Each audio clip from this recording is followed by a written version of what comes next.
Imagine um homem cuja simples menção do nome fazia o sertanejo benzer-se em silêncio e as mulheres esconderem o rosto em terror. Ele não buscava apenas o saque. Ele buscava a marca indelével da dor. José Aleixo Ribeiro da Silva, imortalizado na história do crime como Zé Baiano nasceu em 1891, na pacata cidade de Xorroxó, no sertão da Bahia. Diferente de muitos que entravam para o cangaço por injustiças familiares, Zé Baiano carregava uma natureza sádica que encontraria eco no bando de Virgulino Ferreira da Silva, o Lampião. Ele ingressou no grupo por volta de 1926 e rapidamente ascendeu à hierarquia de confiança do rei do cangaço, tornando-se um de seus subchefes mais cruéis. Baiano era a personificação da brutalidade física e psicológica. E olhar gélido, ele se tornou notório por uma prática que o diferenciava, até mesmo entre os criminosos mais vis: o uso de um ferro em brasa para marcar as iniciais JB, ou cruzes no rosto e nas partes íntimas de mulheres que ele considerava atrevidas, ou que usavam roupas curtas, as famosas marinetes.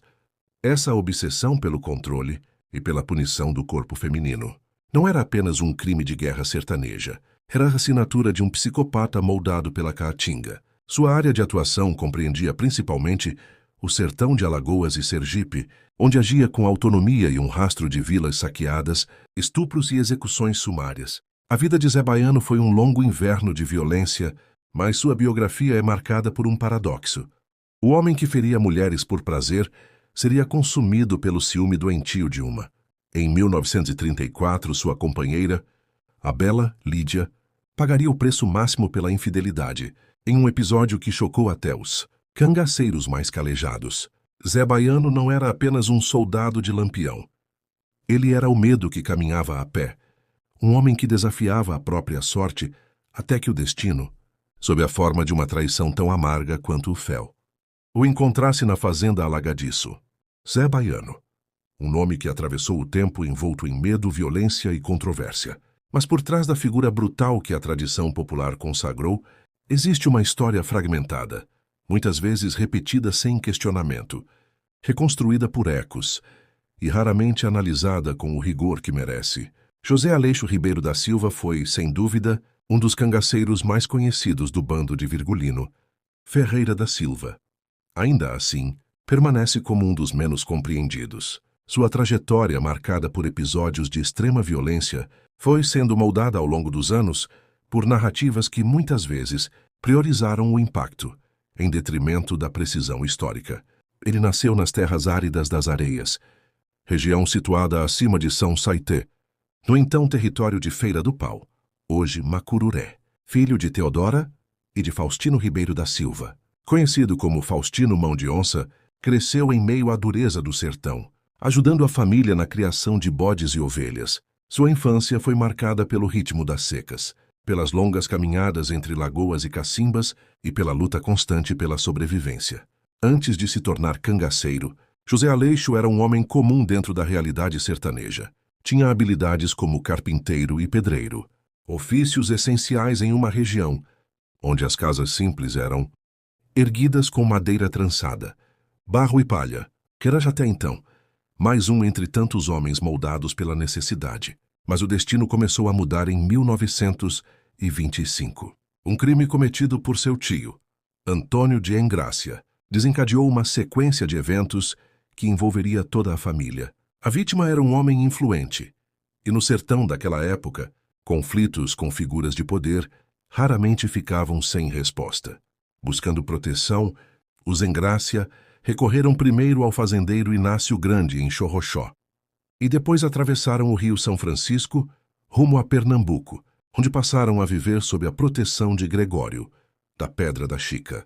Foi nesse contexto de fuga e instabilidade que José Aleixo deixou de ser apenas mais um sertanejo. Foi ali que nasceu Zé Baiano, um nome criado para diferenciá-lo de tantos outros, Josés, mas que acabaria se tornando símbolo de uma das figuras mais temidas do cangaço. Sua entrada no bando de Lampião aconteceu em setembro de 1926. No entanto, sua permanência inicial foi breve. Após a violenta Batalha da Serra Grande, ele se afastou do grupo, retornando apenas em 1929, dessa vez de forma definitiva. Com o tempo, sua fama cresceu, mas junto com ela, cresceram também as distorções. Durante décadas, consolidou-se a imagem de Zé Baiano como um homem que tinha o hábito de marcar mulheres com ferro em brasa, gravando as iniciais JB em seus corpos, uma narrativa repetida por inúmeros autores, quase sempre sem questionamento. Entretanto, ao observar os fatos com mais atenção, percebe-se que essa prática não foi um comportamento contínuo, mas um episódio específico, ocorrido em janeiro de 1932, na região de Canindé, e ainda assim, inserido em um contexto de vingança brutal. Tudo começou quando um soldado, Vicente Marques, espancou violentamente a mãe de Zé Baiano. O objetivo era obter informações sobre o paradeiro do filho e de outros cangaceiros. A agressão foi tão severa que deixou a mulher desfigurada, vítima de repetidas coronhadas de fuzil. A resposta viria na mesma moeda, ou talvez em uma forma ainda mais cruel. O que aconteceu depois entraria para a história como um dos episódios mais chocantes do cangaço, não apenas pela violência em si, mas pelo que revela sobre o ciclo de vingança, honra e brutalidade que dominava o sertão naquele período. Essa é a história de um homem que nasceu no anonimato, foi moldado pela dureza da terra e pelas circunstâncias, e acabou se transformando em um dos personagens mais temidos e mal compreendidos da história do cangaço. Uma história onde verdades e mito caminham lado a lado, de onde cada detalhe precisa ser revisitado com cuidado. Em janeiro de 1932, quando o bando de Virgulino Ferreira da Silva atravessava a região de Canindé, no sertão sergipano, um episódio marcaria para sempre a trajetória de José Aleixo Ribeiro da Silva e ajudaria a construir uma das reputações mais controversas do cangaço. Naquele momento, Zé Baiano não agia apenas como integrante do bando. Ele carregava uma motivação pessoal, a vingança. Após sua mãe ter sido brutalmente espancada por um soldado na tentativa de arrancar informações, Lampião lhe deu carta branca para acertar contas. O alvo escolhido foi Maria Marques, irmã do agressor. Ao capturá-la, Zé Baiano decidiu impor uma punição que fosse além da dor física, algo que permanecesse como marca permanente. Para isso, ordenou que um morador da região, conhecido como Zé Rosa, trouxesse um ferro de marcar gado. O objeto veio carregado de um simbolismo inesperado. Pertencia ao antigo coronel João Fernandes de Brito e trazia as iniciais JB. Naquele mesmo dia, não apenas Maria Marques, mas outras duas mulheres, também ligadas a soldados, foram submetidas ao mesmo castigo. Mas o que a história, por muito tempo, tratou como um hábito de Zé Baiano, revela-se, sob análise mais cuidadosa, como um episódio isolado, dentro de um contexto específico de vingança. Ao perceber que as iniciais do ferro coincidiam com seu próprio nome, ele decidiu levá-lo como troféu. Ainda assim, não há registros confiáveis de que tenha repetido tal prática posteriormente. Nas regiões onde atuou com mais frequência, como áreas de Ribeirópolis, Frei Paulo Macambira, Pedra Mole, Pinhão e Carira, não existem relatos consistentes de que tenha ferrado outras pessoas, sejam homens ou mulheres. É importante destacar que práticas semelhantes ocorreram dentro do próprio cangaço, mas associadas a outros nomes. Cristino Gomes da Silva Cleto, por exemplo, costumava se referir a reféns como meu boi. Já integrantes de seu grupo, como Arvoredo e Calé, realizaram diversas marcações nos sertões de Juazeiro, Jaguarariuauá e Várzea da Ema. Outra narrativa amplamente difundida tenta associar a suposta brutalidade de Zé Baiano a um trauma pessoal, a traição de sua companheira, Lídia. No entanto, essa explicação não se sustenta cronologicamente. O episódio de Canindé ocorreu em 1932, enquanto a morte de Lídia só aconteceria em 1934. Ou seja, a vingança em Canindé não pode ser atribuída a esse fato. Da mesma forma, a fama de estuprador, frequentemente atribuída a ele, carece de comprovação histórica sólida. Não há registros confiáveis que confirmem tais acusações. Pelo contrário, dentro dos padrões morais rígidos e contraditórios da época, Zé Baiano se apresentava como um homem que impunha disciplina, ainda que por meios violentos. Ele utilizava uma palmatória, ironicamente chamada de professora, para punir mulheres que considerava fora dos padrões de decoro da época. Cabelos curtos, roupas curtas ou decotadas. Uma prática que, embora hoje seja vista com repulsa, refletia comportamentos também presentes dentro de muitas famílias sertanejas daquele período. Outros cangaceiros, como Mariano e Azulão, compartilhavam dessa mesma visão conservadora. Este é um ponto crucial para compreender a complexidade do personagem. Zé Baiano não pode ser analisado apenas como um símbolo de crueldade, mas como produto de um contexto histórico marcado por códigos de honra distorcidos, violência institucional e valores profundamente enraizados no sertão da época. Ainda assim, é fundamental deixar claro: compreender não é justificar. Os relatos aqui apresentados são baseados em pesquisas de historiadores dedicados ao tema, e esta narrativa rejeita qualquer forma de violência, especialmente contra mulheres ou qualquer outro ser humano. A história de Zé Baiano continua sendo um terreno de sombras, onde mito e realidade se entrelaçam, e é justamente nesse limite tênue que ela precisa ser contada, com responsabilidade, rigor e humanidade. No segundo semestre de 1931, o bando de Virgulino Ferreira da Silva cruzava os sertões entre Alagoas e Pernambuco em mais uma de suas rotas estratégicas. O objetivo era claro: reabastecer-se de munição e armamento.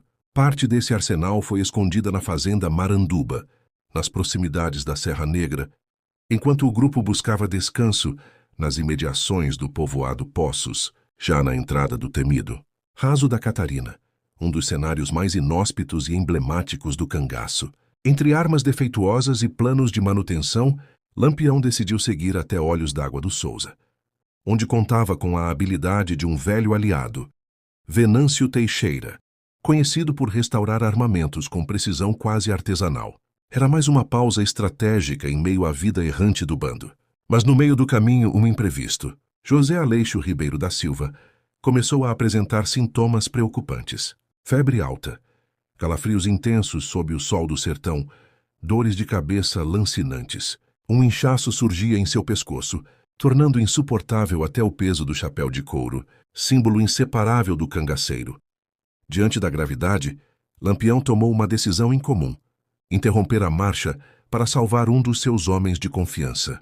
O destino foi a casa de um velho conhecido, Luiz Pereira, morador da região do Salgadinho, próximo à Serra do Padre.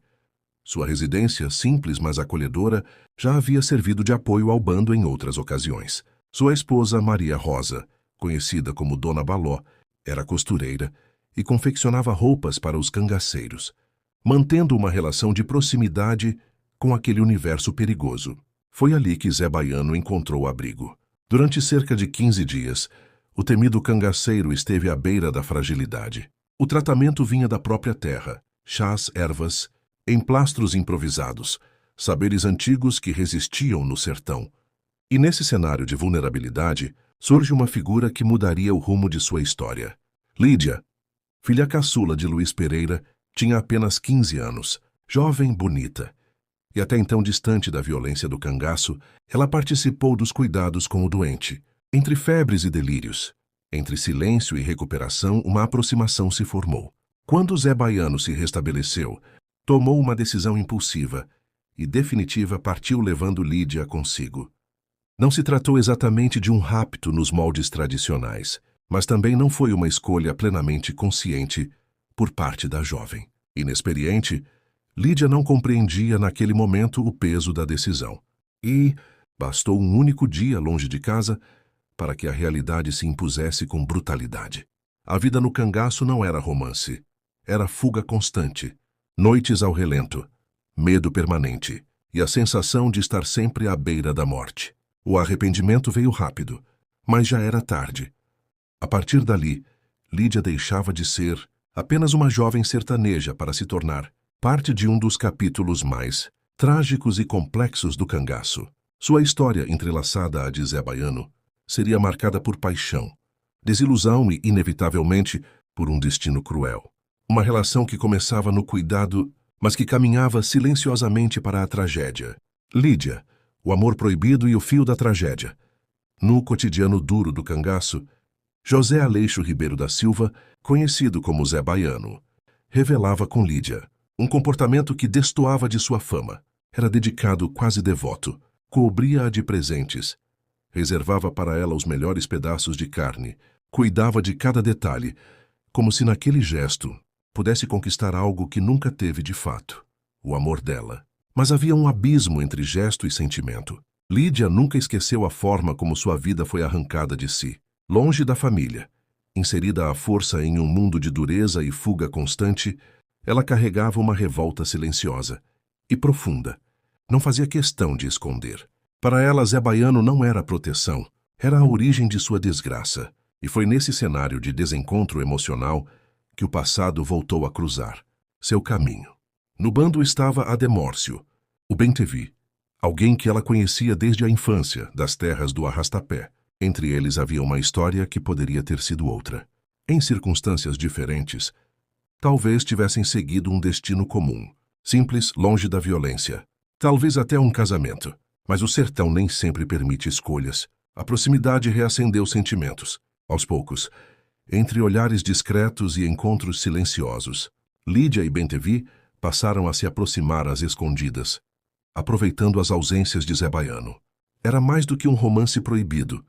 Era uma tentativa de recuperar uma vida que lhes foi negada. Lídia era lembrada por muitos como uma das mulheres mais belas do cangaço. Sua presença chamava a atenção. E, naquele ambiente, isso também significava perigo. Entre os que a observavam estava um cangaceiro conhecido como Coqueiro. Fascinado por ela, passou a segui-la com insistência, até que, em um momento decisivo, acabou descobrindo o segredo que poderia mudar tudo. Ao presenciar a intimidade entre Lídia e Bem-te-vi, Coqueiro não interferiu de imediato. Observou, esperou, e quando o silêncio tomou conta do ambiente, revelou-se. Diante de Lídia, agora sozinha, ele trouxe consigo não apenas o que viu, mas o peso de uma ameaça. Naquele instante, o destino de todos os envolvidos começou a se desenhar de forma irreversível. No cangaço, segredos eram armas, e uma vez expostos, raramente terminavam sem sangue. A tensão estava lançada. Eu vi tudo, do começo até o fim. E eu quero também. Lídia refugou. Vai-te pros inferno, cabra nojento. Num tá vendo que eu não me passo pra um canaia da tua marca? Num seja besta. Ou resolve ou vou contar tudo a Zé Baiano. E tem que ser agora. Pode ir contar até pro diabo. Eu já disse que não. E pronto. Era a segunda semana de julho de 1934. O bando de Virgulino estava acoitado nas pias das panelas, nas proximidades de Poço Redondo, às margens do Riacho do Quatarvo, em terras da fazenda Paus Pretos, pertencente ao coronel Antônio Caixeiro. A paisagem era a de sempre. Caatinga fechada, silêncio tenso e a constante sensação de que qualquer movimento poderia ser o último. Naquele mesmo período, Lampião retornava de Alagadiço, onde havia executado um filho de Cazuza Paulo. Já Zé Baiano havia permanecido na região, resolvendo pendências, as chamadas cobranças, prática comum dentro da lógica do cangaço. Quando Zé Baiano finalmente chegou ao acampamento, encontrou o bando reunido. Era noite. Homens e mulheres, cerca de 20 ou 30, estavam sentados em círculo, iluminados apenas pela luz irregular do fogo.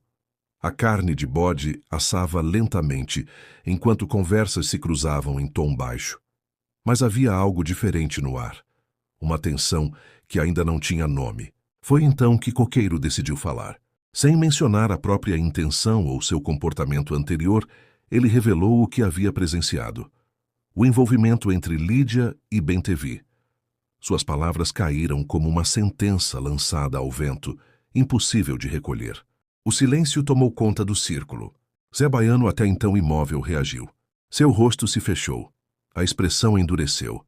Os olhos se arregalaram, como se recusassem acreditar no que acabara de ouvir.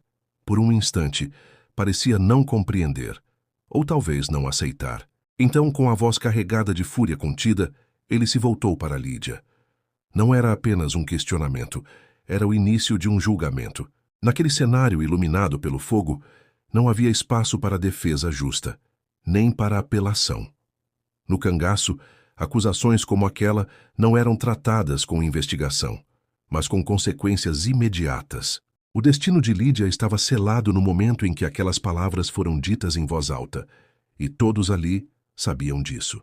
O sertão, mais uma vez, assistiria a um desfecho marcado pela dureza de suas próprias leis, onde honra, traição e violência se confundiam em uma mesma sentença. O que esse sujeito está dizendo é verdade, Lídia. É verdade, Zé. Sustentou Lídia com voz firme. Só que esse canalha não disse a história toda. Ele deixou de dizer o preço que exigiu pelo segredo. Ele queria que eu desse a ele também, para não lhe contar. Se eu tenho que morrer, que morra. Mais um cabra safado desse não me come. A sentença. O silêncio era pesado, denso, quase palpável. Todos os olhos estavam voltados para Virgulino. Zé Baiano permanecia imóvel, o olhar fixo no chefe, aguardando. No cangaço havia regras, e acima de tudo havia hierarquia. Mesmo diante da fúria que lhe queimava por dentro, ele sabia que aquela decisão não lhe cabia sozinho. Lampião se levantou devagar, deu alguns passos ao redor do círculo, as mãos para trás, a cabeça baixa. Pensava, ou talvez apenas confirmasse algo que já estava decidido desde o primeiro instante. O estalar da lenha no fogo era o único som que quebrava o silêncio. Parou, ergueu o rosto e falou. O causo dela aí, o compadre Zé Baiano é que resolve. Ela é dele. Faça o que achar que deve fazer. As palavras caíram como um veredito. Não havia apelo, não havia volta. Lampião fez uma breve pausa, levou a mão ao rosto, ajeitou os óculos com calma, um gesto quase frio diante da gravidade do momento, e continuou. Aqui ninguém pode viver de traição, não. Se nós deixar passar, vira bagunça. E bando de lampião não é bagunça. Cada um sabe o preço das coisas que faz. O fogo iluminava os rostos tensos ao redor. Ninguém ousava interferir. Naquele instante, o destino de Lídia já não estava mais nas mãos do acaso, mas na decisão de um homem ferido no orgulho, na honra e no sentimento. E no sertão do cangaço, essas feridas quase sempre terminavam da mesma forma. A tragédia agora era inevitável, e Lampião continua. Agora, Coqueiro e Bem-te-vi é com a gente mesmo. Gato, mate esses cabra. Gato puxou o parabelo, aproximou-se de Coqueiro e deu-lhe um tiro na cabeça. Coqueiro, colhido de surpresa, não esboçou nenhuma reação. Não teve tempo sequer de pedir clemência. O desfecho. Quando chegou a vez de Bem-te-vi, já era tarde. O silêncio que pairava no acampamento foi quebrado pela constatação. Ele havia fugido. Alguns homens se levantaram prontos para ir atrás, mas Lampião interveio, firme, sem alterar o tom. Deixem ele. Bem-te-vi é subordinado a compadre Corisco, que não tá aqui. Depois nós vê isso. Vou deixar que ele decida a sorte desse fio da égua. A decisão foi adiada. Mas a de Lídia, não. Zé Baiano deu a ordem. Demudado avançou e amarrou a jovem a um pé de imburana, ali mesmo, sob o olhar silencioso do bando. Ninguém interferiu. Ninguém ousou. E pela primeira vez, o homem conhecido pela brutalidade hesitou. Aquele não era um inimigo qualquer. Não era um desconhecido. Era Lídia. A mulher que ele tentou agradar, que protegeu, que amou à sua maneira. A noite caiu e passou arrastada. Zé Baiano não dormiu, não falou, não se moveu como os outros. Ficou ali, consumido por algo que talvez nunca tivesse enfrentado antes. O conflito entre o sentimento e a honra. Duas forças que, no cangaço, raramente coexistiam. Quando o dia começou a clarear o sertão, a decisão já estava tomada. Sem testemunhas diretas, sem palavras finais, ele se aproximou. Desamarrou Lídia, e ali, sob a luz crua da manhã, executou a sentença com as próprias mãos. Foi um ato brutal, seco, definitivo. Lídia não reagiu. Não gritou. Não implorou. Permaneceu em silêncio até o fim. Depois, sozinho, Zé Baiano cavou a terra dura. Fez uma cova rasa, enterrou o corpo sem cerimônia, sem rito, sem despedida. E então, quebrou. O homem que espalhava medo pelo sertão chorou, não diante do bando, não como demonstração, mas como alguém que, pela primeira vez, parecia sentir o peso do que havia feito, ou talvez do que havia perdido. Ao lado do pé de imburana, o líquido avermelhado já escurecia sobre a terra seca, e lentamente as formigas começavam a se aproximar. O sertão mais uma vez seguia indiferente, e a história de Lídia se encerrava ali, não apenas como vítima de um homem, mas como símbolo de um tempo onde amor, posse e violência se confundiam de forma irreversível. Após a morte de Lídia, a trajetória de Zé Baiano seguiu marcada por silêncio e deslocamento. No mapa invisível do cangaço, onde territórios eram divididos não por leis oficiais, mas por acordos entre chefes, coube a ele uma vasta área no sertão de Sergipe.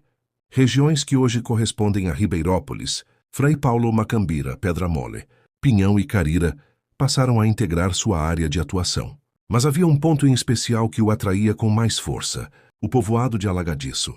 Ali, entre serras e vegetação fechada, Zé Baiano encontrou mais do que abrigo. Encontrou um lugar estratégico e, ao mesmo tempo, pessoal. O terreno acidentado, repleto de esconderijos naturais, oferecia vantagens táticas ideais para quem vivia em constante fuga. Era um território difícil de penetrar, perfeito para quem precisava desaparecer, mas não era só isso. Havia também um motivo íntimo, um interesse particular por uma jovem da região, filha de Antônio de Chiquinho.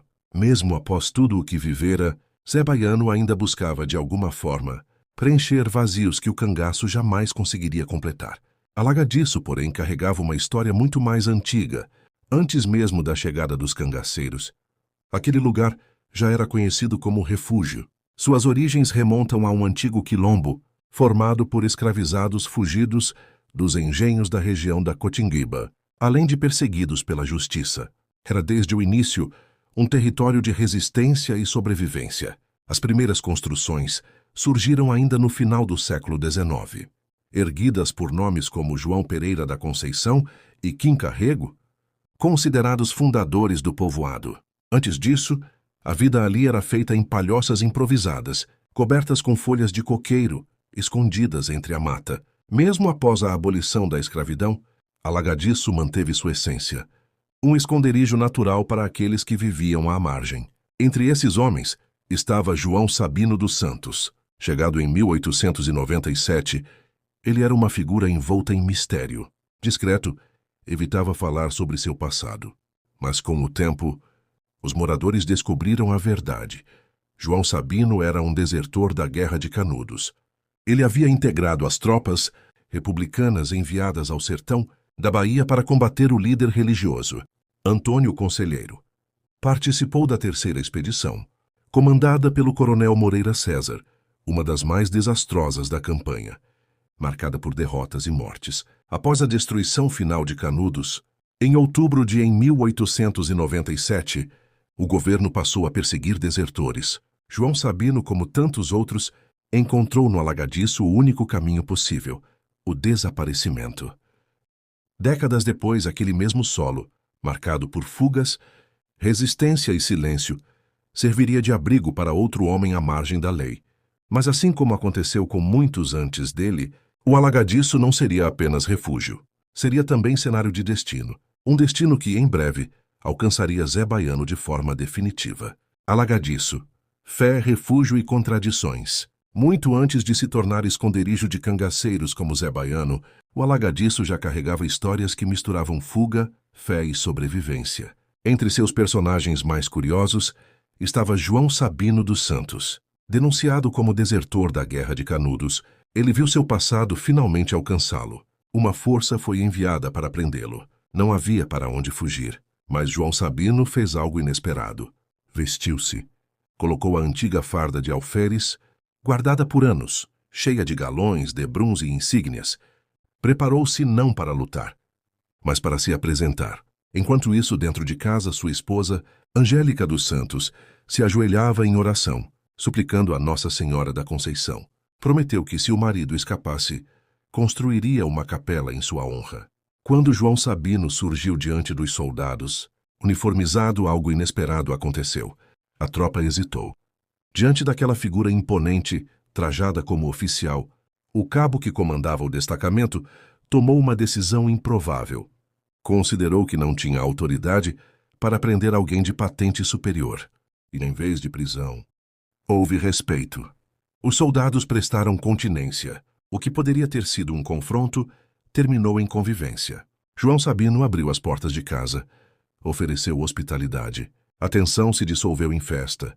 Moradores e soldados se reuniram, e a noite virou celebração, com gaitas, zabumba e até um instrumento incomum para aquele sertão, uma corneta. Ao amanhecer não havia prisão, havia amizade. E segundo Dona Angélica, havia milagre. Fiel à promessa, ela mandou construir uma capela, consolidando ainda mais o caráter espiritual daquele lugar que já nascera como refúgio. Décadas depois, por volta de 1930, o Alagadiço vivia um momento raro de desenvolvimento. O arraial crescia, ganhava estrutura e identidade cultural. O padre José Antônio Leal Madeira, vindo de São Paulo, atual Frei Paulo, passou a residir ali, fortalecendo a vida religiosa e social da comunidade. Ao seu lado, outro nome marcante: o padre Eupídio Teixeira, um homem culto, formado em música em Roma. Sob sua influência, o povoado floresceu culturalmente. Os moradores aprendiam a cantar em coro, a tocar instrumentos, a interpretar peças teatrais, os chamados dramas. Jovens eram iniciados na música, no solfejo, na disciplina artística. As festas ganhavam vida. Entre elas destacava-se a marujada, um folguedo tradicional, também conhecido como chegança, inspirado nas antigas narrativas ibéricas sobre batalhas entre cristãos e mouros. Homens vestidos de marinheiros cantavam e dançavam ao som de instrumentos de corda, reencenando histórias como a da nau catarineta, trazendo ao sertão ecos de um mundo distante. Era um cenário improvável. Cultura, fé e organização social florescendo em um lugar que, por origem, era esconderijo de fugitivos. O Alagadiço chegou a receber até a visita do bispo de Aracaju, Dom José Tomás Gomes da Silva, sinal de sua importância crescente na região. Mas essa aparente harmonia escondia uma contradição inevitável, porque aquele mesmo solo, onde se ensinava música, onde se construíam capelas, onde o povo aprendia a discursar e celebrar, também servia de abrigo para homens marcados pela violência. Homens como Zé Baiano. E como a própria história já havia mostrado, nenhum refúgio no sertão era permanente. Mais cedo ou mais tarde, o destino sempre encontrava o seu caminho. O ciclo de crescimento e esperança vivido pelo Alagadiço começou a ruir quando o nome de Virgulino Ferreira da Silva passou a ecoar com mais frequência na região. A presença constante dos cangaceiros transformou o cotidiano do povoado. O que antes era progresso, agora se tornava medo. Os moradores começaram a partir. Famílias inteiras abandonaram suas casas, buscando segurança em Frei Paulo e Itabaiana. Os que permaneceram tiveram que se adaptar à nova realidade, viver sob pressão, muitas vezes obrigados a colaborar como coiteiros para garantir a própria sobrevivência. As escolas silenciaram. O comércio enfraqueceu. Aurelino Guimarães, subdelegado e comerciante local, passou a enfrentar constantes assaltos nas estradas. Seu estabelecimento foi saqueado. Cansado e sem perspectivas, deixou o povoado. Outros seguiram o mesmo caminho, como Zezé Melquíades, que vendeu suas terras e também partiu. O Alagadiço perdia pouco a pouco sua identidade. Nem mesmo a fé escapava da tensão. Em certa ocasião, o padre José Antônio Leal Madeira, ao se deslocar para celebrar missa, foi surpreendido pelo grupo de Zé Baiano nas proximidades da fazenda Lagoa Nova. Diante da abordagem, reagiu com indignação. O que é isso? Será que não posso mais levar a palavra de Deus nesse sertão? Eu sou o padre Madeira. O clima era tenso, mas a resposta veio de forma inesperada. Zé Baiano retirou o chapéu, abaixou a cabeça e disse: A benção, seu padre. Me perdoe. Eu não sabia que era seu vigário. O padre o abençoou, mas deixou um alerta. Tá abençoado. Mas largue essa vida, rapaz. Ainda há tempo. Sem confronto, o caminho foi liberado. Uma cena que revela o contraste marcante daquele tempo, entre a violência e a devoção, entre o respeito e o medo. Após a morte de Lídia, Zé Baiano passou a ter no Alagadiço seu principal ponto de apoio. Circulava por suas áreas de atuação, mas sempre retornava àquele território estratégico, cercado por serras e esconderijos naturais. Seu coito predileto era um serrote conhecido como Coito, que até hoje guarda essa memória. Ali ele se mantinha ativo, presente e influente. O Alagadiço, que já havia sido quilombo, refúgio de perseguidos e palco de crescimento cultural, agora vivia sob a sombra constante do cangaço. E embora tudo apontasse para um desfecho inevitável, essa história ainda não havia chegado ao fim. No Alagadiço, já fragilizado pela presença do cangaço, um nome ganhava destaque entre os moradores: Antônio de Chiquinho. Depois da saída de figuras como Zezé Melquíades e Aurelino Guimarães, ele se tornou uma das principais lideranças locais. Em 1931, durante a gestão de Maurício Ettinger em Frei Paulo, Antônio de Chiquinho foi nomeado comissário do povoado, uma espécie de representante direto da autoridade municipal, responsável por resolver questões administrativas e manter a ordem em nome do poder público. Mas sua posição era delicada. De um lado, a responsabilidade oficial. Do outro, a convivência com o cangaço. E no centro dessa tensão estava sua relação com José Aleixo Ribeiro da Silva. Não apenas um nome temido, mas um homem com quem mantinha laços de proximidade. Eram, segundo relatos, amigos próximos. Foi justamente por isso que, quando a notícia de sua morte começou a circular, surgiram dúvidas e especulações. Por que Antônio de Chiquinho teria se voltado contra alguém tão próximo? As explicações são múltiplas. A mais imediata era a pressão policial. Ele havia sido preso diversas vezes sob acusação de dar apoio a cangaceiros. A situação se tornava insustentável. Permanecer ligado a Zé Baiano significava risco constante, não apenas para si, mas para sua família. Mas não era só isso. Havia também um fator pessoal, o interesse de Zé Baiano por uma de suas filhas. Em um contexto marcado por honra e autoridade familiar, isso não era um detalhe irrelevante. E, além disso, havia o dinheiro, muito dinheiro. Zé Baiano não era apenas um cangaceiro temido. Era também, possivelmente, um dos mais ricos depois de Virgulino Ferreira da Silva. Ao longo dos anos, acumulou fortuna em espécie, ouro e bens diversos. Comentava-se que possuía mais de 700 contos de réis escondidos em garrafões de vidro, enterrados em regiões como a Serra das Campinas. Diferente de muitos de seus companheiros, não era dado a jogos. Evitava o baralho para não correr riscos financeiros. Era calculista, econômico ao extremo. E, mais do que isso, atuava como agiota. Emprestava dinheiro a fazendeiros, senhores de engenho e comerciantes.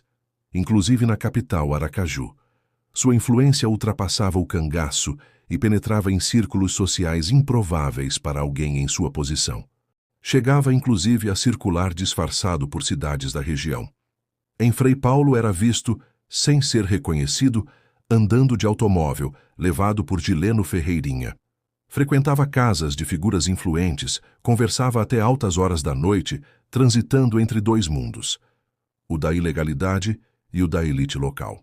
Há relatos de que assistiu anonimamente a eventos públicos importantes, como festividades religiosas na praça principal, observando tudo à distância, sem levantar suspeitas. A morte de José Aleixo Ribeiro da Silva não seria fruto do acaso. Ela começou a ser construída muito antes, alimentada por vinganças, interesses e decisões silenciosas. Nos bastidores, quem orientava? Antônio de Chiquinho era um nome influente. Antônio Conrado de Souza. Comerciante estabelecido em Aracaju, mas com raízes profundas no interior, especialmente na região de Carira. Ele carregava motivos pessoais para desejar o fim do cangaceiro. 2 anos antes, em 10 de março de 1934, sua família havia sido atingida diretamente. Seu tio, e também sogro, Martinho de Souza Freire, proprietário das fazendas Venturosa e Espinho, foi assassinado em uma emboscada atribuída a Zé Baiano. O velho fazendeiro seguia viagem acompanhado de pessoas próximas quando foi surpreendido. Sem chance de defesa, ele e outros homens foram executados à queima-roupa. A violência não parou ali. Outros nomes passaram a compor a lista de vítimas associadas ao cangaceiro. Zé Galdino, dono da fazenda Cachoeira, foi morto enquanto realizava uma tarefa simples: tirar leite no curral. Um gesto cotidiano interrompido de forma brutal. Em abril de 1936, Outro episódio reforçaria a escalada de violência. A morte de Pedro Chico, na região de Fazendinha. O método utilizado, amarrado a um cavalo em disparada antes de ser executado, evidenciava não apenas a intenção de matar, mas de impor medo. Mas foi um caso específico que ampliou ainda mais o cerco contra Zé Baiano. O conflito com Dominguinho de Vitor, fazendeiro da região, ele vinha sendo pressionado constantemente a fornecer dinheiro e mantimentos. Em um determinado momento, cansado da exploração, decidiu reagir. Informou à polícia a localização de um dos esconderijos do cangaceiro e ainda serviu como guia para a tropa. Mas o plano falhou. Zé Baiano havia mudado de local pouco antes da chegada da polícia. E no cangaço, traição, real ou presumida, raramente ficava sem resposta. Dominguinho conseguiu fugir para Itabaiana. Sua família não. Na fazenda Bom dos Aires, o pai, conhecido como Velho Vito, foi surpreendido junto com outros familiares. O que se seguiu foi uma execução coletiva. 6 pessoas foram mortas. Um episódio marcado não apenas pela violência, mas por uma frase que ficou registrada na memória oral do sertão. Quando o velho tentou pegar o chapéu que havia caído, um dos cangaceiros respondeu: "Deixe aí, você não vai mais precisar de chapéu." Era mais do que uma ameaça. Era a confirmação de que o ciclo de violência havia atingido um ponto sem retorno. A cada novo episódio, Zé Baiano acumulava não apenas riqueza e poder, mas também inimigos. E agora, esses inimigos começavam a se organizar. A emboscada deixava de ser uma possibilidade distante. Passava a ser questão de tempo. A vida de Zé Baiano seguia um padrão que misturava poder, dinheiro e controle. Mais do que um homem de armas, ele se tornara um homem de negócios, ainda que à margem da lei. Extorquia de uns para emprestar a outros, sempre a juros. Na região do Alagadiço, poucos escapavam de sua influência. Entre os maiores devedores estava Ioiozinho Capitinga, proprietário da fazenda Jiboia. Dias antes, havia recebido um empréstimo significativo. 20 contos de réis, uma fortuna para os padrões da época. Mas ele não era o único. O próprio Antônio de Chiquinho, homem de confiança, aliado próximo, também devia dinheiro ao cangaceiro. O valor exato nunca foi confirmado, mas o vínculo financeiro reforçava uma relação que ia além da amizade, e é justamente aí que começam as suspeitas. Segundo relatos de estudiosos como Alcino Costa, esses empréstimos podem ter sido mais do que simples transações. Podem ter sido o estopim silencioso de uma traição. Após a morte de Zé Baiano, alguns acontecimentos chamaram a atenção. Ioiozinho Capitinga, por exemplo, rapidamente mudou de vida. Desfez-se de seus animais e adquiriu uma das maiores lojas de tecidos de Frei Paulo. Pouco tempo depois, mudou-se para Aracaju, onde ampliou ainda mais seus negócios com a chamada Casa da Seda. O crescimento foi rápido, quase imediato, e para muitos difícil de ignorar. Enquanto isso, Antônio de Chiquinho mantinha uma relação de extrema proximidade com Zé Baiano. Era homem de confiança, anfitrião frequente. Promovia festas, bailes, encontros na fazenda, baixio. Momentos que misturavam convivência social e alianças silenciosas. Não eram encontros formais. Eram reuniões íntimas, quase familiares, mas havia algo mudando. Depois da morte de Lídia, Zé Baiano passou por um período de abatimento, dias de silêncio, de introspecção. Para muitos, aquilo revelava um lado pouco conhecido, o homem por trás da figura temida. E com o tempo, esse homem voltou a sentir, voltou a desejar. Dessa vez, o alvo de seu interesse era alguém muito próximo. Uma das filhas de Antônio de Chiquinho, jovem bonita de presença marcante, descrita como alta, amorenada, de cabelos longos e traços delicados. O desejo crescia, e com ele, a tensão. Porque no sertão daquele tempo, certas fronteiras não podiam ser cruzadas sem consequências. Entre dívidas, interesses, honra e relações pessoais, o cenário estava completamente armado. A confiança começava a se transformar em risco. E o homem mais temido do cangaço, sem perceber, caminhava para dentro de uma armadilha construída por aqueles que estavam mais próximos. As histórias que cercam o fim de Zé Baiano são marcadas por versões, rumores e interpretações, muitas delas construídas ao longo do tempo, nem sempre com precisão. Alguns relatos, como o de Felipe de Castro, afirmam que o cangaceiro teria se envolvido com uma suposta filha de Antônio de Chiquinho chamada Zefa.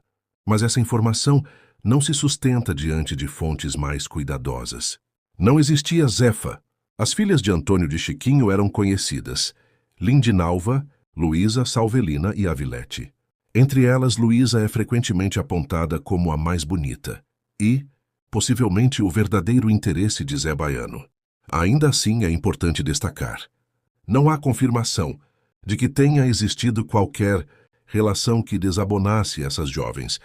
O que existia, segundo antigos moradores do Alagadiço, era muito comentário, muito fuxico e talvez inveja. Afinal, Zé Baiano era rico, influente e sua proximidade com famílias locais naturalmente despertava a atenção.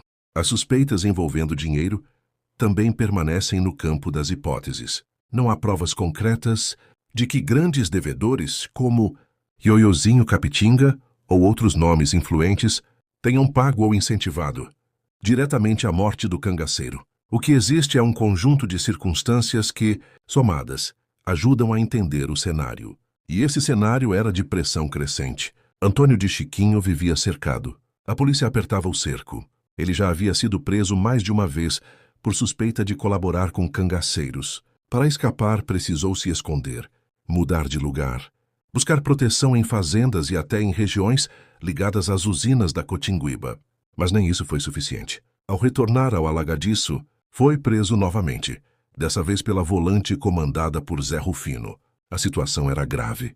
Havia a intenção de enviá-lo para Jeremoabo, o que poderia significar um destino ainda mais duro. Foi então que entrou em cena a articulação política. Sua esposa Donana viajou até Laranjeiras em busca de ajuda.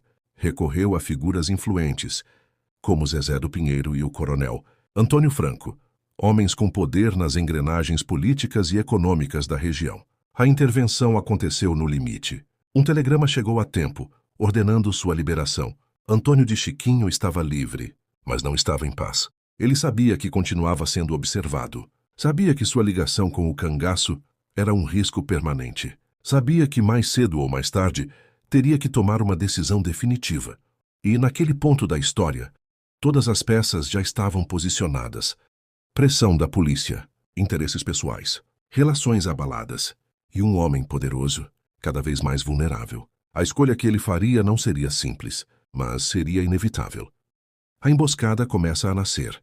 Nos bastidores, o plano ganhava forma.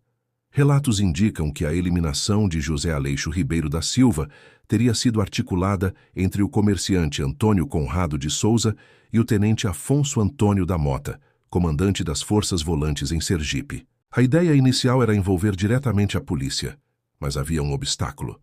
Antônio de Chiquinho não confiava. Não confio em macaco? Teria dito, recusando a participação direta da volante. A decisão foi clara. O plano seria executado sem a polícia. Naquele momento, Antônio de Chiquinho já havia cruzado um ponto sem retorno. Preso pela terceira vez em abril de 1936, experimentara na própria pele o peso da perseguição. Ao ser solto, voltou ao Alagadiço com uma resolução silenciosa: matar Zé Baiano. Mas havia um problema.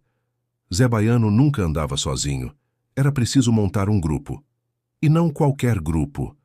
Precisavam ser homens de confiança absoluta, cabras decididos, gente que não recuasse diante do momento final. Os primeiros nomes surgiram. Pedro de Nica, conhecido pela coragem, figura temida na região, um homem que muitos acreditavam que por pouco não havia entrado para o próprio cangaço. Pedro Guedes, jovem forte de presença marcante. Ambos aceitaram sem hesitar. Outros nomes completaram o grupo, todos ligados diretamente a Antônio de Chiquinho. Toinho, conhecido como Antônio de Júlia, Dedé de Lola, trabalhador de sua fazenda, e Birindim, seu ajudante no comércio de carnes. 5 homens, escolhidos a dedo, sem alarde, sem retorno possível. O plano estava montado. Agora restava o mais difícil: esperar. Esperar o momento certo, o descuido, a oportunidade perfeita, porque para derrubar um homem como Zé Baiano não bastava coragem. Era preciso precisão, E o sertão estava prestes a testemunhar esse encontro. A oportunidade. O plano precisava de um momento exato, e ele quase aconteceu em meio à festa. José Aleixo Ribeiro da Silva tinha grande apreço por uma professora da região, conhecida como Prazeres, que lecionava na fazenda Altamira. Era um dos poucos espaços onde o cangaceiro parecia baixar a guarda. Um lugar de respeito, quase de paz. Quando soube que a festa de São João na Altamira prometia reunir gente de toda a redondeza, Antônio de Chiquinho enxergou ali uma possibilidade. Zé Baiano certamente estaria presente, mas havia um risco. Essas festas não atraíam apenas moradores. Outros grupos de cangaceiros também costumavam aparecer, como os comandados por José Ribeiro Filho e Canário. E nesse cenário, qualquer tentativa de ataque poderia se transformar em confronto aberto. Era arriscado demais. A decisão foi adiar. A emboscada teria que acontecer fora da festa, antes ou depois. E foi então que o destino abriu uma brecha. No dia 3 de junho de 1936, uma quarta-feira, chegou o recado. Zé Baiano precisava de mantimentos, os de sempre. Jabá, feijão, farinha, café, sal, açúcar, fumo, rapadura, querosene. Era rotina, mas daquela vez seria diferente. Antônio de Chiquinho entendeu o sinal. Era a chance que esperava, mas ainda faltava uma informação crucial. Quantos homens estavam com Zé Baiano? Sem isso, não havia como agir. A solução foi simples e arriscada. Enviar Dedé de Lola. A missão parecia comum. Levar um recado. Dizer que a entrega dos mantimentos estava atrasada por causa da vigilância da polícia, mas que no domingo depois da feira tudo seria entregue. Um gesto cotidiano, mas na verdade era espionagem. Dedé encontrou Zé Baiano na fazenda Preá, conversou, observou, e voltou com a informação que mudaria tudo. O cangaceiro não estava cercado por um grande grupo. Estava com apenas 2 homens, Demudado e Chico Peste, 3 ao todo. Ao ouvir isso, Antônio de Chiquinho não hesitou. A emboscada, que antes parecia arriscada, agora se tornava possível. O plano deixava de ser hipótese, passava a ser execução. E o domingo já estava marcado. Era domingo, 7 de junho de 1936. Pela manhã, José Aleixo Ribeiro da Silva, acompanhado de Demudado, Chico Peste e um novato chamado Acilino, passou pela fazenda Altamira. Queria saber dos preparativos para a festa de São João. A professora Prazeres o recebeu com alegria. Você não pode faltar, vice? E mande chamar os primos de Poço Redondo. Zé Baiano respondeu seguro. Eu venho. Pode deixar. Vou mandar chamar Zé Sereno e Manuel Moreno. Havia planos. Havia até presentes encomendados, vestidos, agrados.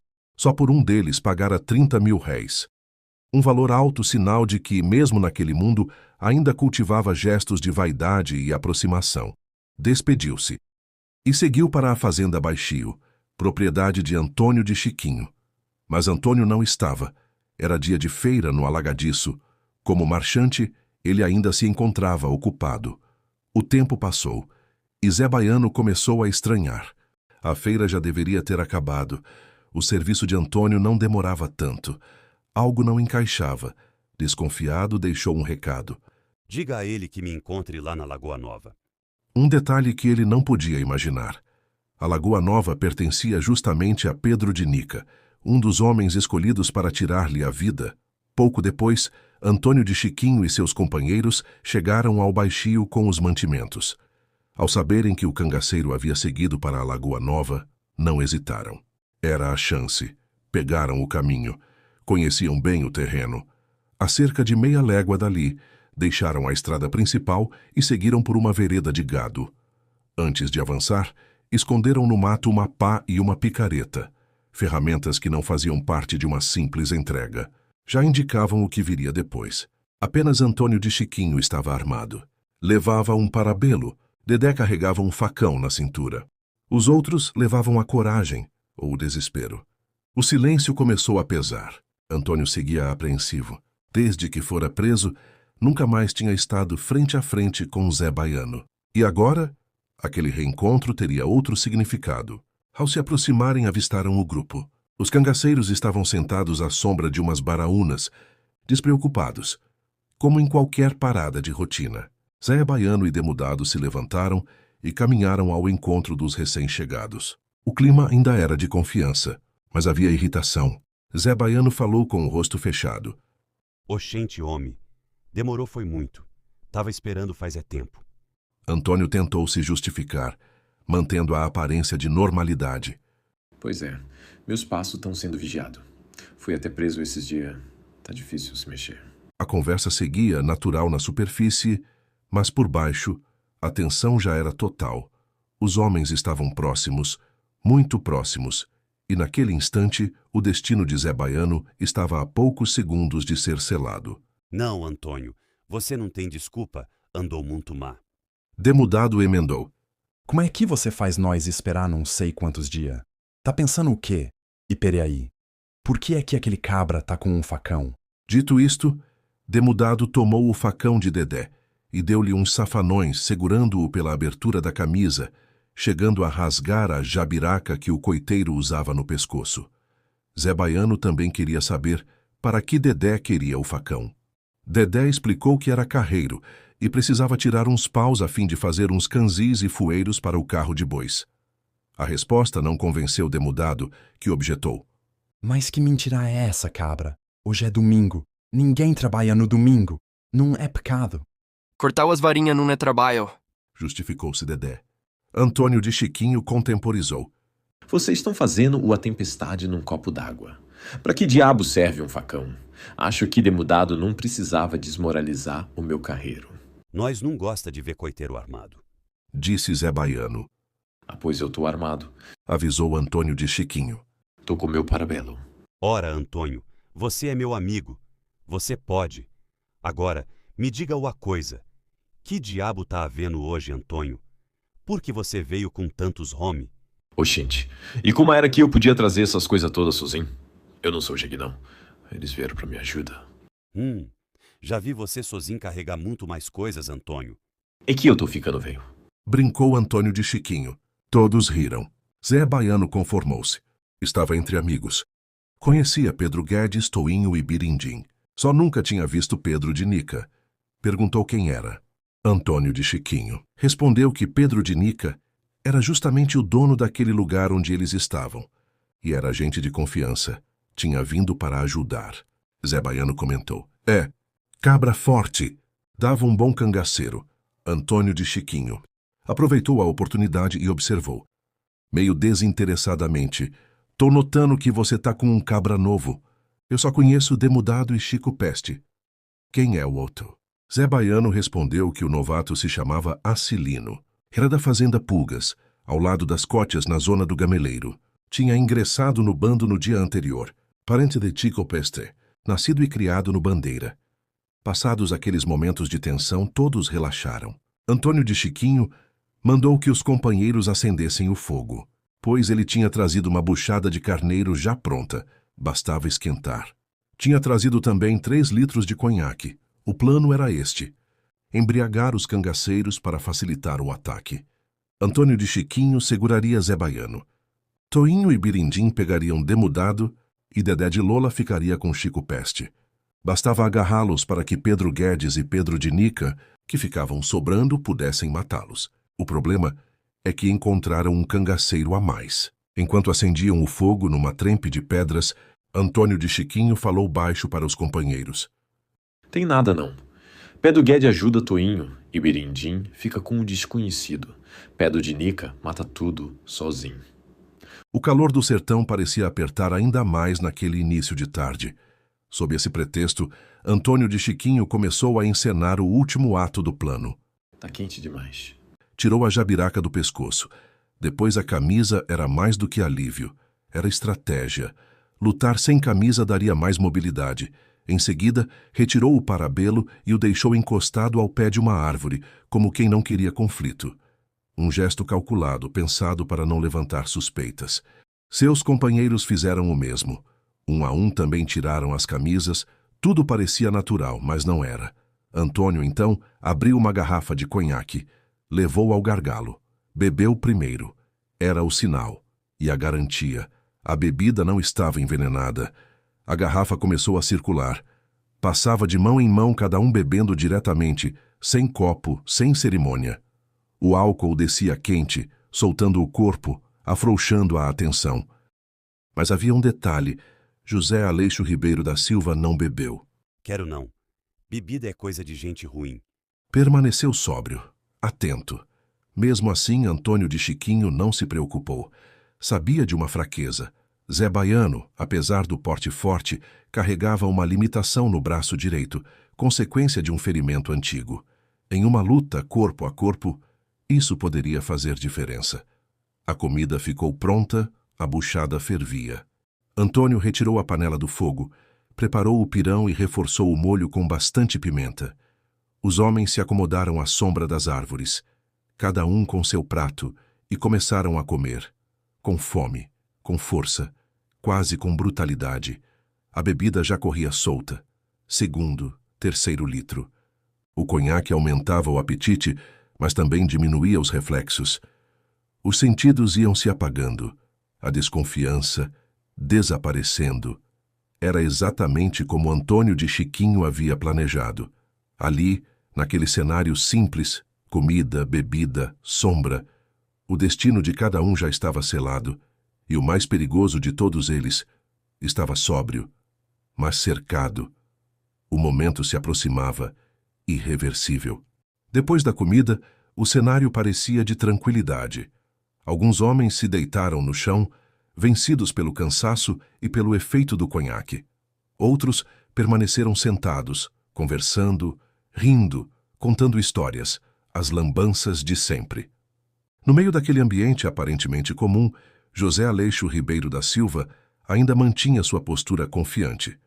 Em certo momento, mostrou a Antônio de Chiquinho um punhal luxuoso, peça fina, com incrustações de ouro, cabo e bainha de prata, um presente de Virgulino Ferreira da Silva, símbolo de prestígio, símbolo de poder, talvez, seu último gesto de orgulho. A conversa seguia solta. Foi então que Antônio de Chiquinho começou a cantar. Uma cantiga simples, popular, aparentemente sem importância. A voz saía meio desafinada, como se fosse apenas mais um momento de descontração. Os homens sabiam, estavam atentos, esperando exatamente aquele trecho. Antônio levantou-se devagar e caprichou nas palavras. Ajoelha, marica. Munhé comprida de cabeça seca. Já soube que tou nos braços de Marinete, foi o gatilho, e naquele instante o mundo fechou. Antônio de Chiquinho e Pedro de Nica se lançaram sobre Zé Baiano. Ao mesmo tempo, Pedro Guedes e Toinho agarraram Demudado. Birindim entrou em luta com Acilino, e Dedé avançou sobre Chico Peste. O que se seguiu foi brutal, corpo a corpo, sem espaço para fuga, sem aviso. Uma luta seca, violenta, como briga de animais. Demudado foi dominado com esforço. Chico Peste, embriagado, tentou reagir, mas já estava em desvantagem. Toinho o atingiu com força, abrindo espaço para o golpe final. Dedé, com o facão em mãos, não hesitou. Um golpe no pescoço, depois outro e mais outro, Chico Peste caiu. Sem chance. Acilino ainda lutava no chão com Birindim, tentando resistir. Mas Dedé chegou rápido, cravou o punhal no peito do cangaceiro, encerrando sua tentativa de sobrevivência. Tudo acontecia ao mesmo tempo. Rápido, violento, definitivo. E no centro daquele caos estava Zé Baiano, o homem temido, o homem respeitado, agora cercado, traído e lutando pela própria vida, o desfecho. Estava a poucos segundos de acontecer. A queda do homem de Sergipe. A luta já não era mais um confronto, era a execução.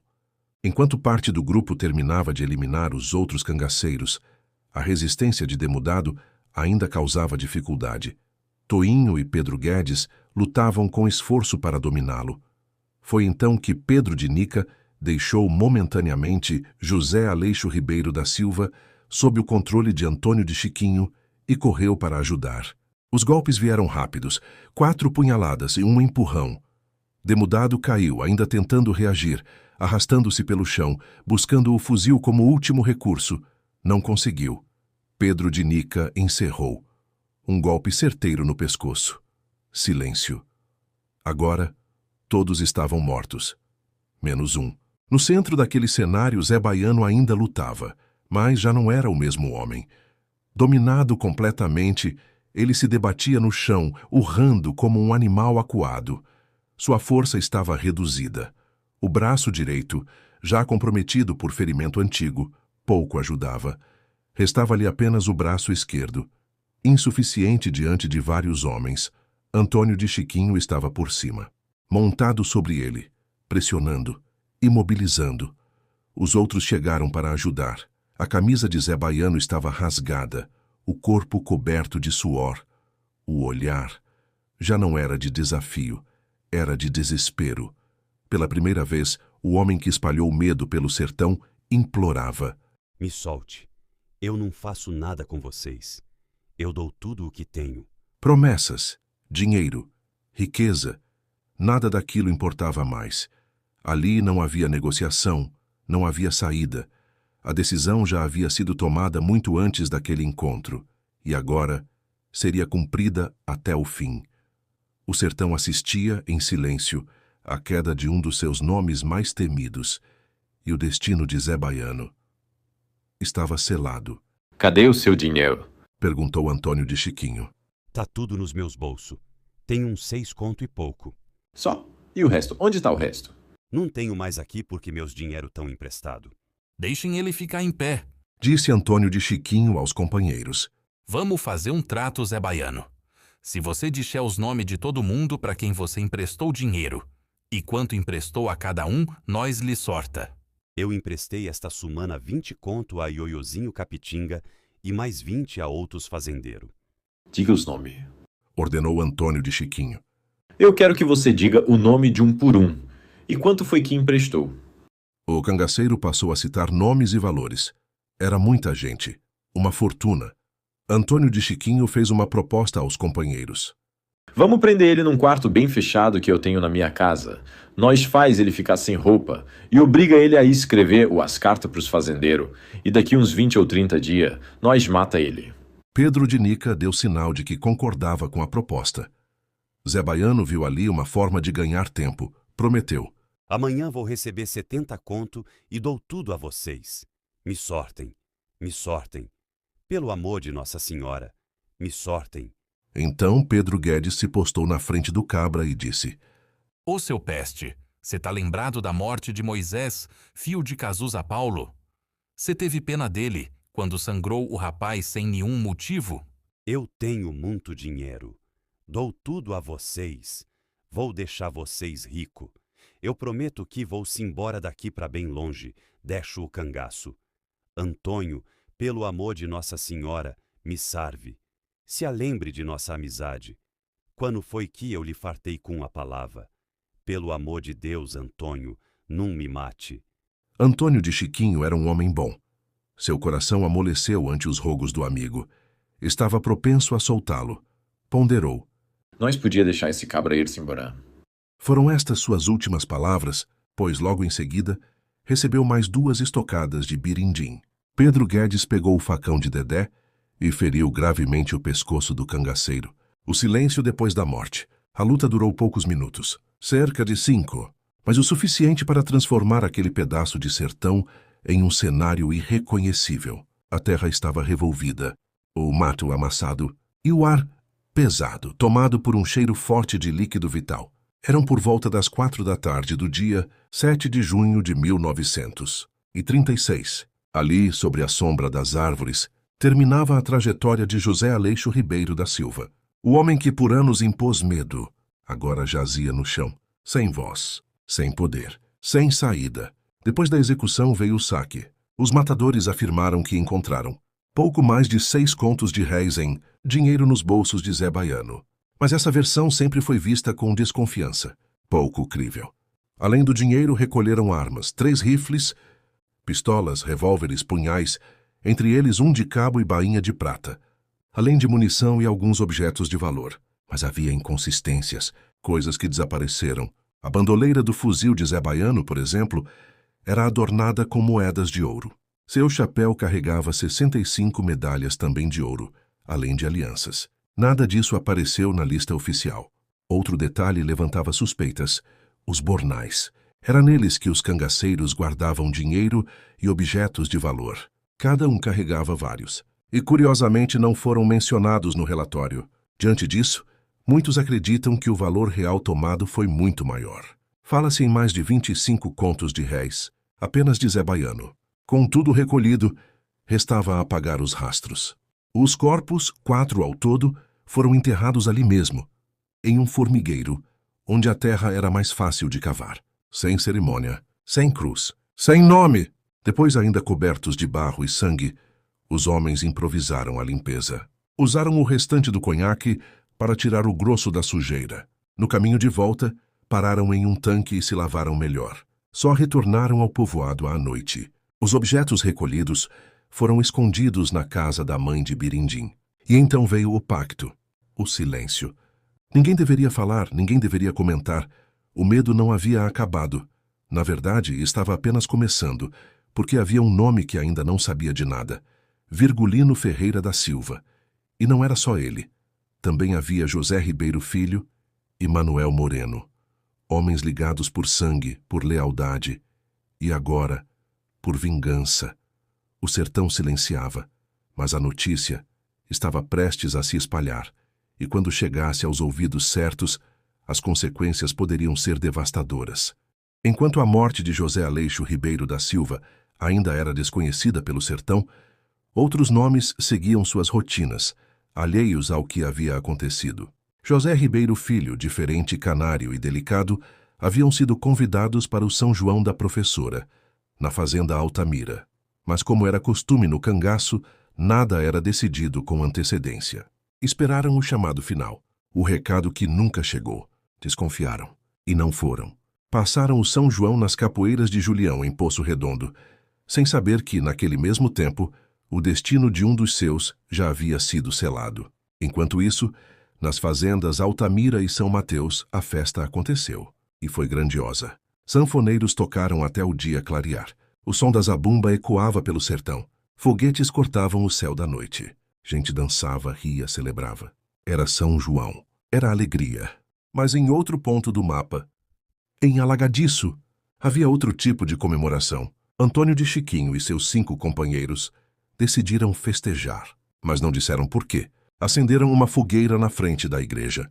Abriram cachaça, assaram milho nas brasas e começaram a soltar foguetes. Aos poucos o movimento chamou a atenção. Gente foi chegando. Vieram tocadores de gaita e zabumba. Rapazes e moças começaram a dançar. E, de repente, o que era apenas uma celebração discreta virou a maior festa que o povoado já tinha visto. Ninguém dormiu naquela noite. Nem os mais velhos ficaram em casa. O alagadiço inteiro parecia vibrar, mas havia algo estranho. Todos sabiam que Antônio de Chiquinho gostava de farra, mas daquela vez era diferente. Exagerado, intenso demais, quase suspeito. Apenas uma pessoa sabia o motivo real, a mãe de Birindim, e segredo, no sertão, raramente permanece guardado. A velha contou a uma filha. Pediu silêncio. A filha contou ao marido, Jovino Pereira. Também pediu segredo. Mas segredo e cachaça nunca foram bons companheiros. Depois de algumas doses, Jovino já não se continha. O corpo quente, a cabeça leve e a língua solta. Foi então que, em meio à festa, alguém comentou: "Mas que festa arretada é essa, hein?" E Jovino, já alterado, estava prestes a falar o que não devia. O silêncio estava por um fio. O segredo revelado. A festa seguia animada. Risos, música, fogueira acesa e cachaça correndo solta. Mas no meio da euforia, alguém comentou com certo receio: a festa tá boa, mas eu vou para casa. Porque José Aleixo Ribeiro da Silva pode chegar aqui a qualquer hora e botar nós para dançar nu." Foi o suficiente. Jovino Pereira, já completamente embriagado, não se conteve. Soltou sem pensar: "Se Zé Baiano tá morto e enterrado, tem mais de 15 dias que Antônio de Chiquim matou ele." O silêncio caiu pesado. As risadas cessaram. E uma voz cortou o ar, firme e desconfiada: "Antônio de Chiquim matou quem?" Era Laurindo Gomes, dono da fazenda Cachoeira, atento. Percebendo que havia algo muito errado naquela comemoração exagerada, Jovino, sem freio, confirmou: "E foi além. Zé Baiano tá morto e enterrado na fazenda Lagoa Nova." foi matado por Antônio de Chiquim. Pé do Guede, pé do de Nica, Toinho, Dedé e Birindim. Pronto. O segredo estava quebrado. A festa acabou. Ainda naquela noite, 2 fazendeiros, Chiquinho das Aroeiras e Antônio Campinas, decidiram conferir a história. Pegaram candeeiros e seguiram até o local indicado. Chegando lá, confirmaram. Havia algo enterrado. Um formigueiro remexido. Terra recente. Não restavam dúvidas. O caso foi imediatamente comunicado ao delegado de Frei Paulo, Germino Góes. Pouco depois, o sargento Epaminondas acionou as autoridades na capital e foi até o local verificar de perto. O que antes era um segredo, agora era um problema de Estado, a exumação. Em Aracaju, a notícia caiu como um choque. As autoridades entraram em alerta. Se Virgulino Ferreira da Silva descobrisse daquela forma, as consequências poderiam ser devastadoras. Mas ainda havia uma dúvida. Zé Baiano estava mesmo morto? Era preciso confirmar. A ordem foi dada. Exumar os corpos. No dia 26 de junho de 1936, 19 dias após a emboscada, uma grande comitiva seguiu para o local. À frente, o chefe de polícia do estado, Oswaldo Nunes dos Santos, acompanhado do médico legista Dr. Carlos Menezes, peritos, jornalistas, fotógrafo e uma forte escolta policial. A notícia se espalhou e o povo foi atrás. Moradores de Frei Paulo, de regiões vizinhas. Até gente de Itabaiana apareceu. Era inverno. Roviá, a estrada era um atoleiro, mas ninguém queria perder. Do Alagadiço até a Lagoa Nova, todos seguiram a pé. Quando chegaram, o cenário estava tomado. Curiosos por toda parte, olhares tensos, expectativa. A cova era rasa. Bastaram poucos golpes de picareta. Logo, surgiu a primeira cabeça. Os corpos estavam amontoados, jogados uns sobre os outros. O coveiro puxou um deles pelos cabelos. E, naquele instante, todos prenderam a respiração. O reconhecimento estava prestes a acontecer. Essa cabeça é de Zé Baiano. Os outros nós não cortou as cabeças não. Quando retiraram o primeiro corpo, que não estava degolado, Antônio de Chiquinho disse: "Esse aí é Acilino. Zé Baiano vai ser o último. Tá por baixo de todos." O segundo corpo era o de Chico Peste, depois o de Demudado, e de fato Zé Baiano estava embaixo de todos. O médico mandou que tirassem as roupas de mescla azul dos cadáveres e jogassem água para remover a lama dos corpos. As roupas tiveram de ser cortadas de facão, pois os corpos tinham inchado. O ar era quase irrespirável, apesar da água de colônia e outros perfumes e desinfetantes que as pessoas usavam, a fim de assistir aos trabalhos. Para ajudar na identificação dos corpos, haviam mandado chamar várias pessoas que conheciam os cangaceiros. Trouxeram inclusive Marcionílio Soares de Carira, que apesar de ser o subdelegado daquele povoado, era um notório coiteiro de Lampião. Os corpos estavam tumefatos, nem pareciam gente. Porém, Marcionílio foi preciso. A cabeça de Zé Baiano é esta aqui. Olha a faia no dente. O corpo dele é o grandão. Cortaram a cabeça dele. E esse aqui eu acho que é de Demudado. Os outros eu não conheço. O médico legista começou a fazer as devidas anotações em sua prancheta. Faltava na boca de Zé Baiano o incisivo mediano direito superior. Seu corpo. Marcionílio afastou-se, engulhando. Nem o diabo aguentava o fedor. Os corpos foram fotografados de um a um pelo fotógrafo, Arthur Alves Costa. Foi batida uma chapa da cabeça de Zé Baiano e outra de seu corpo estendido no chão, com a cabeça equilibrada sobre ele. Por fim, o médico ordenou o batimento de uma chapa dos corpos em conjunto. Depois da morte, medo, política e guerra no sertão, encerrada a perícia, os corpos foram novamente enterrados no mesmo local, sem cerimônia, sem honra. A terra voltou a cobrir aquilo que dias antes havia sido um dos nomes mais temidos do cangaço, José Aleixo Ribeiro da Silva. Mas e se a história parecia encerrada ali, na verdade ela estava longe de acabar. Os homens envolvidos na morte foram levados até Aracaju. Ali prestaram depoimentos. Foram ouvidos, e mais do que isso, exibidos. Durante 8 dias, ficaram hospedados na casa do comerciante Antônio Conrado de Souza, relatando à imprensa o feito que começava a ganhar proporções lendárias. O governo reagiu. O então governador Heronides de Carvalho, que mantinha relações próximas com Virgulino Ferreira da Silva, promoveu uma espécie de comemoração, um gesto político, quase simbólico. Como recompensa, os envolvidos receberam 9 contos de réis, valor considerado baixo. Dividido entre 6 homens, pouco representava diante do risco que haviam assumido. Mas a maior preocupação não era o dinheiro, era a resposta. Se Lampião soubesse, o que faria? A dúvida pairava sobre todos, e o medo se instalou. Antônio de Chiquinho e seus companheiros foram chamados outras vezes à capital. O caso era tratado com cautela. Havia um temor real, uma possível invasão, um ataque direto, uma vingança devastadora. A fortaleza do Alagadiço. Diante disso, uma decisão foi tomada. Criar uma defesa local. Foi organizada uma volante com 15 homens do próprio povoado, sob o comando de Antônio de Chiquinho. Agora, ele não era apenas coiteiro. Era comandante. Cada integrante recebia pagamento mensal. E a preparação começou. A casa de Antônio de Chiquinho foi transformada. Virou uma espécie de fortaleza. Paredes foram perfuradas, criando pontos de observação e tiro. Sem precisar abrir portas ou janelas, era possível vigiar e reagir. Nos caminhos que levavam ao Alagadiço, trincheiras foram cavadas. Homens se revezavam, dia e noite, sempre atentos, sempre armados. O povoado inteiro vivia em estado de alerta. O clima era de guerra. Não havia mais tranquilidade. Não havia mais festas. A qualquer momento, Lampião poderia aparecer.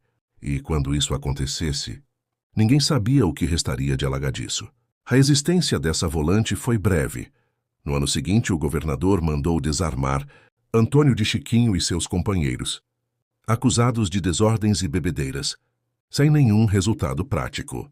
O jornal Correio de Aracaju considerou uma iniquidade a atitude do governo e publicou uma carta de Antônio de Chiquinho em que ele rebatia os insultos à sua moral e refutava as acusações de que sua tropa andava embriagada. Observando que havia poucos dias o coronel Liberato tinha louvado a conduta de sua volante. A notícia chega ao coito do Craibeiro. Lampião passou a noite de São João de 1936 num coito no riacho Craibeiro, abaixo de Poço Redondo. A festa emendou a noite com o dia, sem parar. Foi quando chegou um coiteiro de Alagadiço com uma carta informando que tinham matado Zé Baiano e 3 cabras. Ao ler a carta, Lampião mandou parar a festa.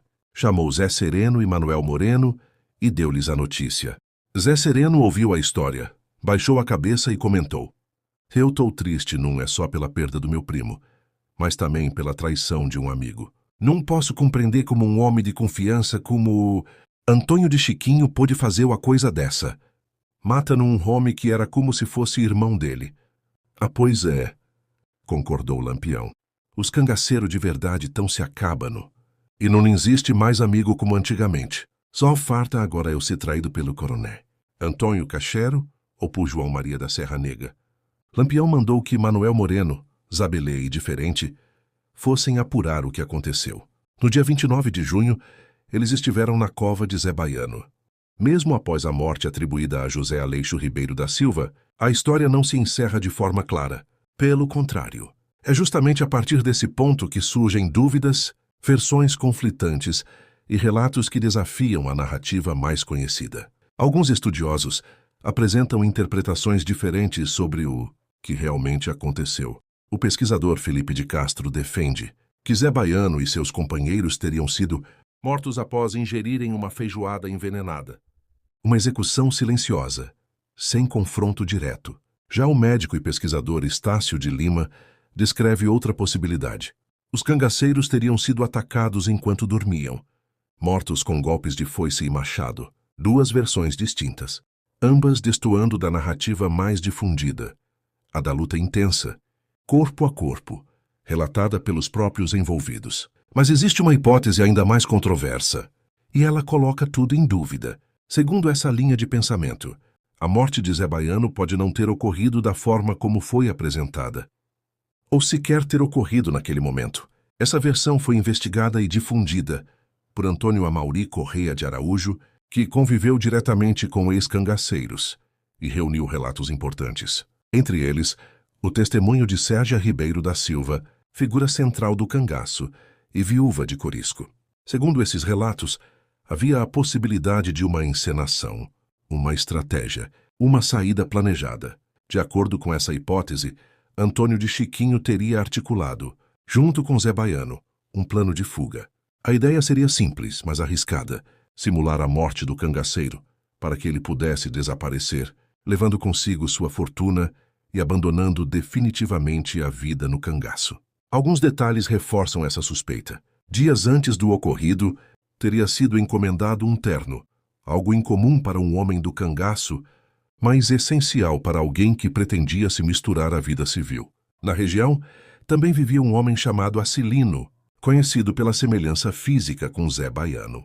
Na véspera dos acontecimentos, ele teria sido levado pelo próprio cangaceiro. A partir daí, os relatos seguem caminhos mais sombrios. Fala-se que os próprios companheiros teriam sido embriagados, que houve substituição de corpos, que elementos físicos foram alterados, para dificultar a identificação, e que a demora na exumação, quase 20 dias, pode ter contribuído para consolidar a versão oficial sem margem para contestação.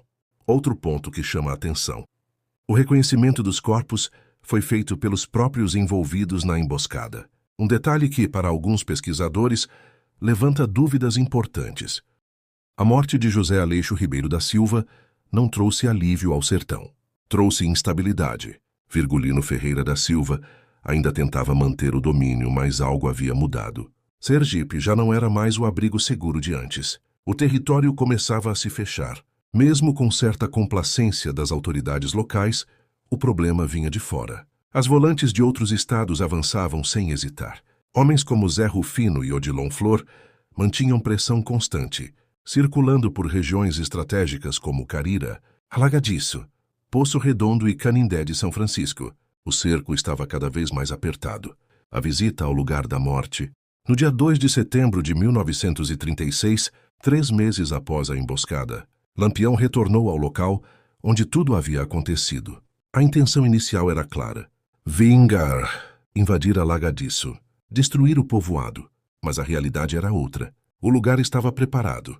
Trincheiras cavadas, homens armados, vigilância constante. E havia um elemento novo, inquietante: um suposto canhão.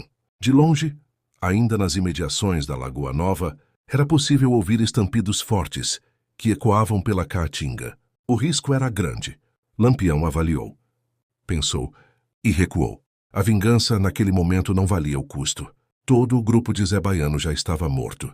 Nada traria o companheiro de volta. Além disso, Maria Gomes de Oliveira ainda se recuperava de ferimentos recentes. O bando não estava em condições ideais para um confronto direto. O canhão que não era canhão, o temido armamento, não passava de um truque, uma invenção de Antônio de Chiquinho, uma ronqueira, um artefato rudimentar que produzia um estrondo assustador, mas sem qualquer poder real de destruição. Era medo, era estratégia. E funcionou. Um gesto inesperado, sem atacar, sem avançar. Lampião fez algo que poucos esperariam. Rezou, ali diante da cova de Zé Baiano. Um terço, em silêncio. Acompanhado por mais de 30 cangaceiros, homens e mulheres, que respeitaram aquele momento. Era o chefe, mas naquele instante, era também um homem diante da perda. O caminho segue.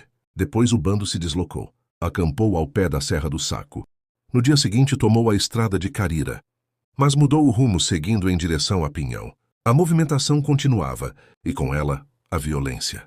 Na noite entre os dias 3 e 4 de setembro, passaram por Paripiranga e arredores. Houve saques, espancamentos. O cangaço seguia vivo. Refúgio temporário. Nas caatingas de sítio do Quinto e Guloso, havia abrigo. Ali era território de Ângelo Roque, região de coiteiros, lugar seguro para descansar, reorganizar e seguir adiante. O fim, ou apenas mais um capítulo do sertão. A história de José Aleixo Ribeiro da Silva não termina com sua morte. Ela permanece. Ecoa na caatinga, sobrevive nos relatos, nas dúvidas e nas contradições. Entre a brutalidade e o mito, entre o homem e a lenda, Zé Baiano se tornou mais do que um nome do cangaço. Tornou-se um símbolo de um tempo onde justiça e vingança caminhavam lado a lado. E enquanto Virgulino Ferreira da Silva seguia sua jornada pelo sertão, carregando perdas, alianças e batalhas, o vazio deixado por Zé Baiano nunca foi completamente preenchido. Mas talvez a maior pergunta não seja sobre sua morte, e sim sobre a verdade. E você, no que acredita? Zé Baiano realmente morreu naquela emboscada? Ou conseguiu escapar deixando para trás um corpo, um nome e um mito? Até hoje não existe uma resposta definitiva. Apenas versões. E o sertão guarda seus segredos. O cangaço não foi feito apenas de heróis ou vilões. Foi feito de homens. Homens moldados pela seca, pela violência, pela sobrevivência. Homens capazes de amar e de matar. Histórias como essa nos lembram que o passado não é simples. Ele é duro, complexo e muitas vezes impossível de julgar com os olhos de hoje. Se você quer continuar explorando as histórias mais intensas, polêmicas e reais do cangaço e do Nordeste, deixe seu like e comenta aqui embaixo. Você acredita que Zé Baiano morreu ou escapou? Porque no sertão, nem toda a história termina quando parece acabar. A fonte de informações para a criação deste vídeo é o site Lampião Aceso. O link ficará no primeiro comentário e na descrição. As imagens foram criadas no ChatGPT e no Gemini. As imagens são baseadas nos fatos e algumas retratam personagens reais.